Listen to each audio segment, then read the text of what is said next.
Welcome to the Peacebuilding Practitioner, a resource page and podcast for people working on conflict, on peacebuilding, and on social justice issues. My name is Björn Eser, and I'm the founder of and shaker and maker behind the Peacebuilding Practitioner.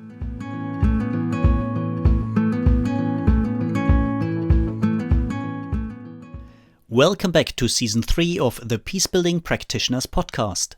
Season 3 is all about digital peacebuilding, this highly complex, tremendously exciting, often messy and quickly developing intersection where emerging technologies and the digital world on the one hand and conflict transformation, peacebuilding, human rights and social justice work on the other hand meet.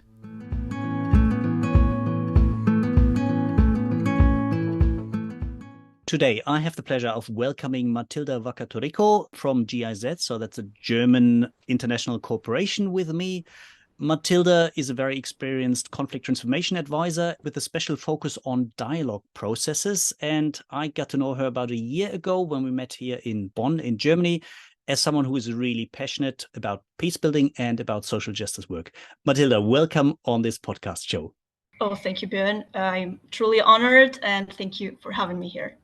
Yeah, Matilde, we met about a year ago. Can you tell us just a bit more about your background and your current work in conflict transformation? Sure. So I am an advisor in the civil peace service, like Björn mentioned, more directed way into dialogue spaces, dialogue trainings, and we support some partner organizations here in their own dialogue processes. And especially the initiative that we are working the most, and we are giving it a lot of time and space because we are firm believers that this is an amazing space, is the so-called dialogue school that we have been working.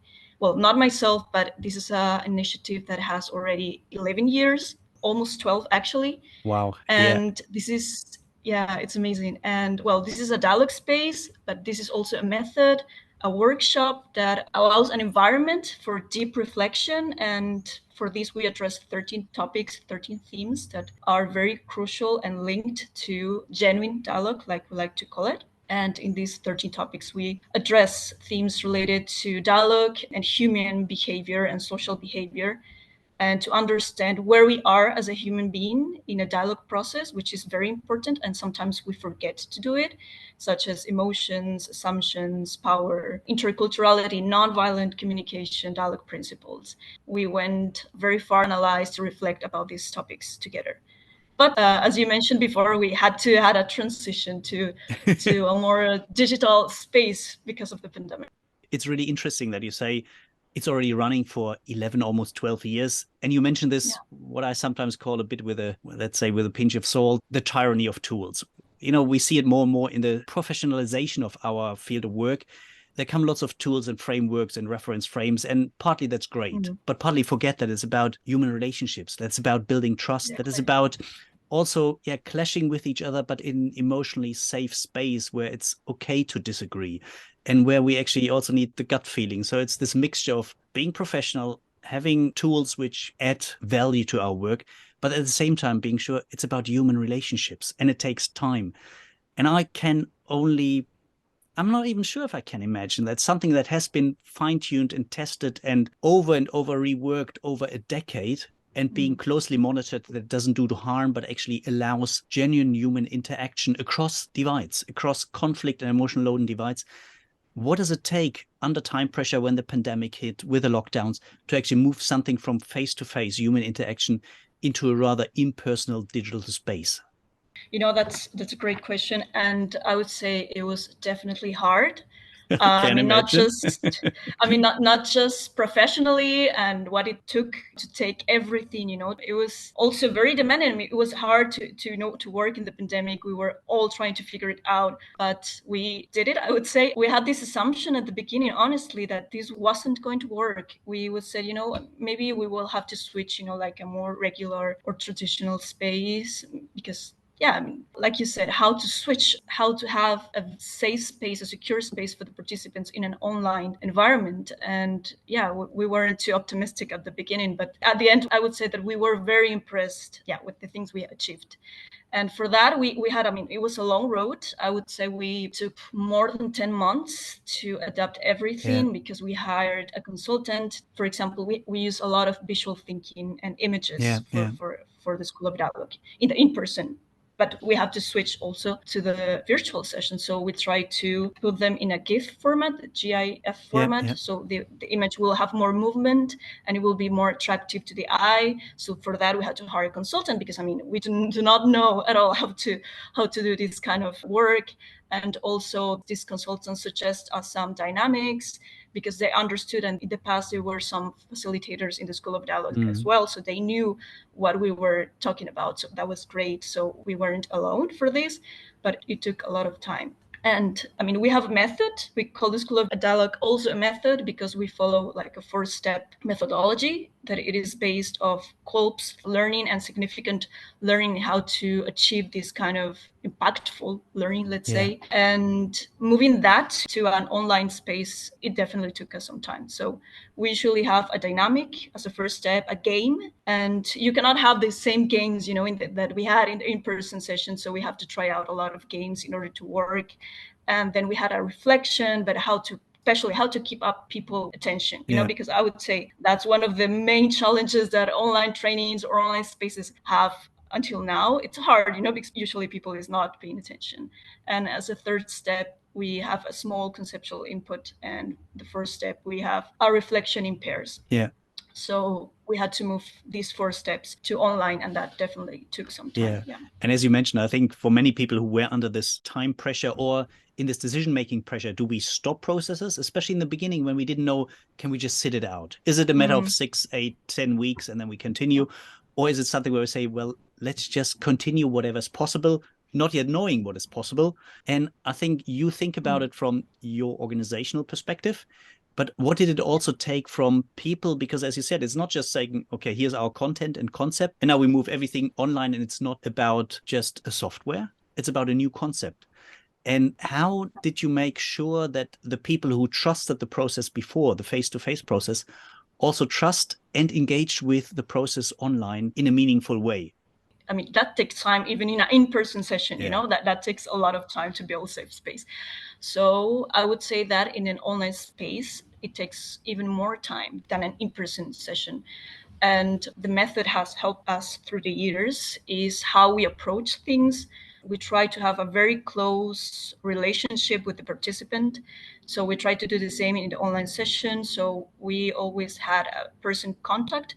And in most of the spaces, it was me, for example. So I write the participants every day if they had questions, you know, if, for example, you know, in some part of the session, I noticed that someone felt the meeting and I asked, you know, what part did you fail? Did you need maybe a summary? And I send them, you know, an audio, even though it's not the best option, you know, to show the participant that we are acknowledging his or her difficulties too. And throughout the method, also, we try to ask the participants to show themselves, the person who is behind. So we encourage them through all the process and also in the in-person session to not mention, for example, the position that I have in my work or in my leadership. So we usually have some leadership from the indigenous communities. Also, you know, if I have a doctorate or I have a master's degree. So we try to forget all of that baggage in order to really connect with other people.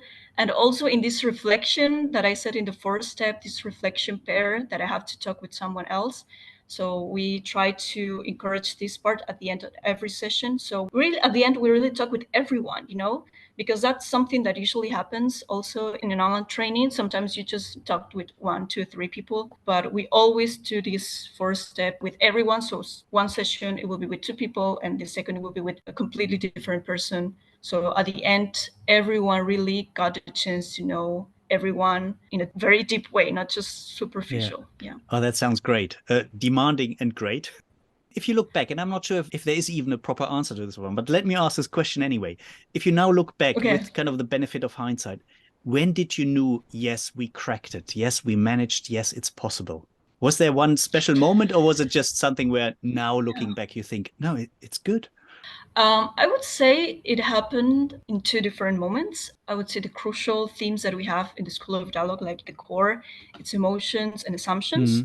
And that will be like the 3rd or 4th session when we listen to people like discussing and sharing very deep and personal examples and how grateful they were. That was a very good sign for us. I mean, this person feels like he or she's secure enough to share this information. Yeah, true that. And that's definitely a good sign. And also, I would say, as a second thing, people were very, very engaged and excited. We had an evaluation as a team, and we agreed that it definitely worked because of these signs that I mentioned before. But the people, when they evaluated the space, they confirmed this assumption that we had. Oh, that's good. And it was great. Yeah. Nice. Now that we're back to prior to the pandemic, and at the same time, I mean, this was such a forced experience, but at the same time, a good experience where we say, now all of us have to see what works online, what doesn't work online, what works complementary, what works in substitution, what can be fallback options. If you now look back, what is worth keeping? What is nice having as a backup option? And where do you say, it was good for not being able to do the other things, so we have something, but actually we don't use it anymore? What are your learnings from the last 2.5 years? Well, I would say we have a lot. A lot of lesson learned and fun experiences and not so funny. You know, in the process that we change, you know, these games, these dynamics to an online environment. At the beginning, we have this aim, or, you know, we're very excited because there are so many options out there that you could have some games online, and they are amazing, you know, very, very interactive and so on. And at the beginning, we tried to use that, you know, because we said, oh, you know, this game is amazing, and this game allows us, you know, to reflect about this topic that we want to discuss. And we realized that it wasn't that good because, you know, you have to register yourself. And if you want to use it, you need to be familiar with this kind of environments. And we were working mostly with people who are not digital natives. And that was certainly a thing that we should have considered at the beginning, because they were so hard to use. Even though they were amazing and we would have loved to work with these online platforms, they were not so good for that purpose. So we had to make it simpler. You know, I would say that was the main lesson that we had, to make things simpler, because the objective, the tool or the digital tool will not be the end, you know, it's not the purpose to use them. It's just a tool. So we make it simpler, and we start using platforms or tools like online PowerPoint or online Word if you wanted to make something interactive, because participants were more familiar with these tools. You know, and even though using this, it still was hard for some participants. But it was much simpler, and it was definitely a big lesson learned. So we have to keep up these beautiful tools, but at the end we didn't need them. I mean, it was not necessary at the beginning. Another thing that we learned through the process, and thankfully we received a lot of support in this part, is that it is easy to, you know, prepare an online training, but some people do not have Wi-Fi, and that's a reality, and their connection is not that well. So thankfully we got the help to pay the participants to buy credit for their phones. It won't be secure, but at least to have the money and the means to pay for 2.5 hours that we used to be in this online session. It was hard because even though we tried to guarantee the connection with this, I mean, it was definitely a good thing, but that's something that we at the end learned, that we cannot control it. It is hard because we try, and like I said, we try to contact them and say, you know, this half an hour you weren't able to connect, so we tried to talk about and explain, you know, whatever we were discussing about. But yeah, I mean, it's really hard to understand that that's a thing that we cannot control, but at the same time we did our best, you know, at least covering the cost for this thing. And I also mentioned we switched to 2.5 hours sessions. And at the beginning, we wanted to have like longer sessions because we usually have a retreat. I mean, a whole week we used to be in a very beautiful space, you know, and now we had to switch. So we divided these 13 topics, and we did one topic, one session. And so we had to do it for 2.5 hours, because 3 hours it was too much, and 2 hours it was too little. So we tried to have like a good combination, even though I would say that's a long, that's long for an online space, but we couldn't afford to reduce it. And well, we tried to use a lot of energizers and pauses in order to be easier for the participants to be there. Just listening to it is so funny. As I work a lot from home, and my main business is running trainings, running consultancies, engaging with people. And as you said, normally 3 days in a row, 8 or 9 hours a day with a couple of breaks, and face to face, that's nice. It's exhausting, but there's a positive energy in the room, and people really find it rewarding and engaging and are willing to put in the energy. And then in the beginning, I also thought, oh, great, let's just move it online. And so you had like 3.5 hours in the morning and a short lunch break, 3.5 hours in the afternoon. And after the first week, you think, for sure not. It's a bit like going back in time 2.5 years and thinking, yeah, that's how we all started. And also what you said is keeping it simple. The technical platforms are there to support a learning process, not to distract from a learning process. And it's so easy to think, oh, there's a cool platform and there's another nice software and there's a plugin and there's something I can use. And you think people, including myself, are completely overwhelmed and think, keep it simple. What supports an online learning process? What focuses the energy? What focuses people concentration and what distracts from it? And I think it's probably for all of us worldwide, no matter if we worked more on community level, on business to business level, or on policy level. I think it was quite a steep learning curve, and also something where I'm quite thankful for, I must say, because with shrinking spaces, with smaller budgets, with authoritarian regimes, with our carbon footprint, I think we really have to see what works well, what is a good alternative, and what is something which was, let's say, worth having the try, but no, not again. And I think there it's good to also engage in the community in saying what works, not just as individual approaches, but as a package, as a complex approach. And I'm really thankful for these exchanges with you and others and seeing what can we draw out. If you now know there's a big audience out there listening to all these things, what are some of the things where you say, well, given the fact that we have to deal with shrinking spaces, with smaller budgets, with probably travel restrictions every once in a while, what are some of the things where you say these are things really worth taking also into the future as a core tool, a core approach, a core component of any peace building conflict transformation work in terms of digital approaches, in terms of online or other digital components? So what would you say are really good components you want to take forward and you want to encourage others to also play around with them and say, these might be great options, not just fallback options? The main learning I have, like personally, that it is possible, it is possible to have an impactful process, a deep process in an online environment. And of course, it will not be the same as an in-person session. I mean, we cannot compare. I would say there are two different spaces, and you could prioritize what things you could do in an online session or an in-person session. We were actually having these kind of discussions because we are now in the process of moving forward the methodology outside the GIZ. I mean, a sustainability strategy, I mean, it cannot stay just in the GIZ. It has to be also developed from other Bolivian organizations and international organizations too. I mean, I haven't mentioned it, but we have a School of Dialogue in Honduras and a School of Dialogue in Cameroon. Oh, cool. Yeah, and that's amazing.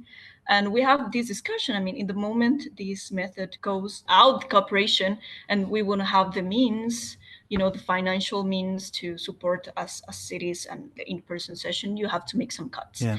And for that, I mean, the virtual option, I mean, that's a good option at the end in order to be very efficient with your expenses. We realize, I mean, ideally, it would be great to have this in-person session, but sometimes you cannot have. Maybe a mix or a blended space, it worked. And we have tried a blended space for the School of Dialogue too. So one part virtual, another part and in person. And that worked as well. And we reduced significantly our budget for that. I mean, we did learn a lot of things throughout this experience. And another thing that I would say that it is definitely worth spending is, at least for us, is this graphic systematization, graphic recording tool. I would say that as a second lesson that we have, that it was amazing. Keeping the participants' attention in an online environment, that I would say it's very crucial. It was amazing because, I mean, you love to see yourself draw. You mentioned something, throughout the space on our graphic recorder. I mean, that he is very talented. I mean, it's beautiful, but this tool is not only because it's a beautiful tool, but it is also a way to connect with participants and to see in a long draw what you have done in a whole session and what you have said. So you can see yourself saying something, and people, like to see themselves in these kind of draws. And, I would say that was one of the key factors for keep the participants' attention throughout the whole session. I would say that's very motivating. And that's a thing that I will always look in our spaces to keep having this graphic recording. And also we had a couple spaces where our graphic recorder couldn't attend, and we saw a big difference, especially in the participation. Because it's like, oh well, in this session I won't be seeing myself in a draw. So the participation actually, it was less than other sessions. This is good investment to do in online spaces. I mean, in every space. I mean, in person, but in online, I would say it helps a lot with attention. Because I mean, being honest, I mean, even myself being in online sessions or trainings, I mean, I'm answering emails, or I'm listening to something extra, but not really being there. So the temptations are great. As you know from my own work, I mean, I quite like visual facilitation. I quite like to work with drawings, but that's face to face, and I try to bring some of that into my online work. In the beginning I found it hard, but I think I'm getting the heck of it now. But as you said, moving it even a bit further, this graphic recording, which is beyond my skill level, I must admit, but I think it's something for the audience. Really check it out somewhere on YouTube or so. Graphic recording really adds another element. And as you said, not just, okay, it looks nice and snazzy and it's colorful, but it actually is a great way of not being so word bound, focused on text, but having something which sparks ideas and creativity, and is a great anchor for coming back to it the next week, or is a great visual anchor for refocusing discussions. And I think it's a really good hint just mentioning that, so other people can also, or other organizations can also look into that option. Yeah, and actually another lesson learned was to understand that having an online space, it's difficult to do several things at the same time. So the graphic recorder just stayed as a graphic recorder to have full attention of what people saying. Because you just see one person through a little box. It's not like an in-person session. And also when you're facilitating, you cannot take about the logistics in the Zoom account at the same time. For example, trying to reach some participants or making groups and so on. So we try to divide this work between the whole team. And we were a lot. We were 3 people. And we divide the logistics, someday one person, and we try to switch. But facilitation, logistics, the preparation of the session itself, we try to divide it because it was a heavy workload, and also the graphic recorded as a 4th person in the session. So, I mean, we did had a lot of help, and especially at the beginning, because we were uncertain how to manage things, I would say that was a great help. Great. Matilde, I could listen to you and chat with you for another hour. Unfortunately, our time is slowly coming to an end. Before we slowly wrap it up, if people want to learn more about the work of GIZ in your area, especially the Civil Peace Service and the Dialogue School or School for Dialogues, is there any homepage or anything where people can learn more about this work? Sure, yeah. If you would like to see our printed material that we have it in Bibica, which is the online library from the GIZ. So you just type School of Dialogue in this online library and you will find our guide to how to prepare School of Dialogue. Oh, cool. And also we have the conceptual text about these 13 topics that I've mentioned before. That's another printed material that you could download as well in this library. And is this library open to the public? Yeah, it is open. Bibica, you can find Bibica. It's the library from the GIZ, and you could find documents there, and it's an online and open page that you could download everything. I'll make sure I put the link in the show notes, so that's probably easiest for people to find. Great, Great. And also, if you would like to have more information about the School of Dialogue here in Bolivia, you could contact my coordinator, and you will find her contact link in the GIZ page from the Civil Peace Service in Bolivia. Oh, great. Yeah. So last but not least, now we talked a lot about your work. We talked about the work of the GIZ for already stretching the last, you said, a decade or even more. But now for the audience, we're talking about digital peace building. Is there any other resource? And that can be anything, a piece of software, a manual, a book, I don't know what, which you could recommend to others, which goes beyond your own work at the moment? Even though it's a bit related to my work, but that's a thing that really helped me through this process and digital process, and to understand how people learn. It's learning theories about Kolb's, and also how important is in learning to be entertained. I mean, if you are in a boring space, you will not be interested in continual learning. And that's another author in learning that I really like, this topic of learning and how people learn. point. So I would say it is great to understand this part at the beginning and then prepare online session or digital spaces to feel more connected or even have more responsible spaces for them. So yeah, I would definitely recommend Kolb's theory, and he is definitely amazing to understand how people learn and how to achieve very significant learning process. Yeah.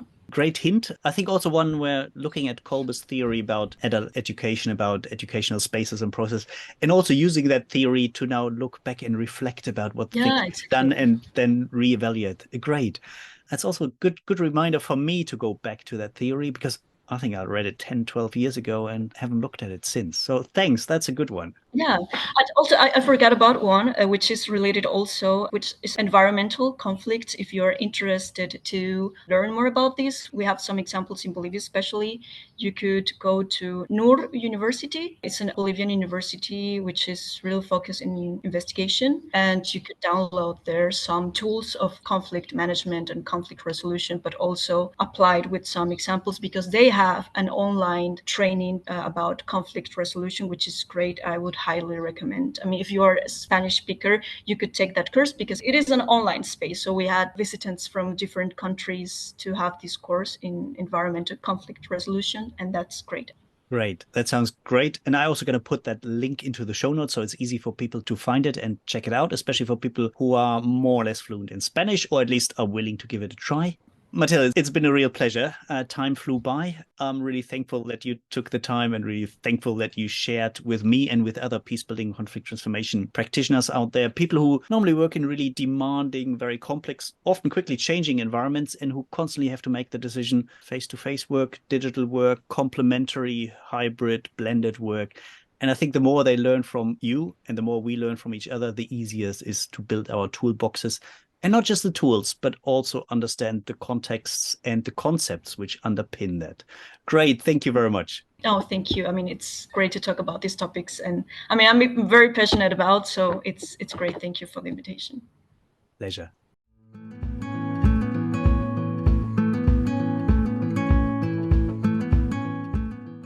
So much for today. I hope you enjoyed today's episode. Make sure you hit the subscribe button so you won't miss out on any of the future episodes. And I would really appreciate if you leave me a rating on iTunes, on Spotify, Stitcher, or wherever you listen to your favorite podcasts. If you want to learn more about the Peacebuilding Practitioner, head over to my webpage. That's www.thepeacebuildingpractitioner.org, where you find plenty of articles from practitioners for practitioners. And if you want to dive even deeper into this field of work, join us for one of our online courses. If you want to learn more about that, just get in contact with me. You'll find the contact details in the show notes or on my webpage.